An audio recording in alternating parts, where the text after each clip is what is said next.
Mohan Bhagwat has the audacity to inform the nation every 2 or 3 days what he thinks about the independent movement, what he thinks about the constitution.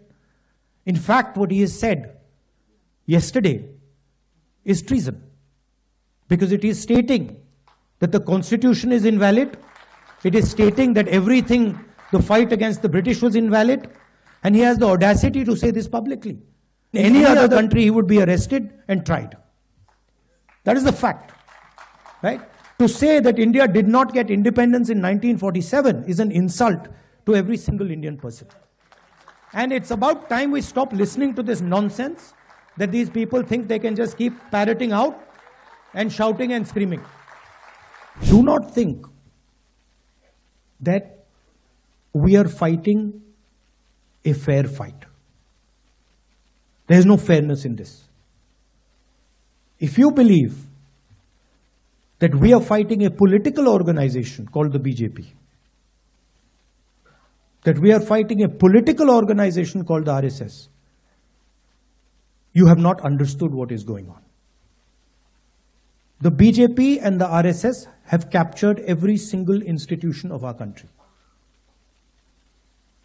We are now fighting the BJP, the RSS, and the Indian state itself. प्रतिष्ठा द्वादशी, पौष शुक्ल द्वादशी का नया नामकरण हुआ। पहले कहते थे वैकुंठ एकादशी, वैकुंठ द्वादशी, अब उसको प्रतिष्ठा द्वादशी कहना है। क्योंकि अनेक शतकों से परचक्र झेलने वाले भारत के सच्चे स्वतंत्रता की प्रतिष्ठा उस दिन हो गई। स्वतंत्रता थी, प्रतिष्ठित नहीं थी,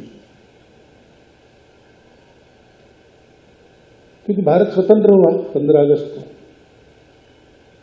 तो राजनीतिक स्वतंत्रता हमको मिल गई।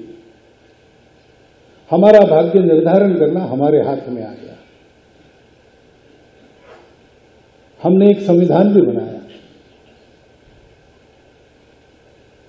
एक विशिष्ट दृष्टि जो भारत के अपने स्व से निकलती है, उसमें से वो संविधान दिग्दर्शित हुआ। लेकिन उसके जो भाव है उसके अनुसार चला नहीं।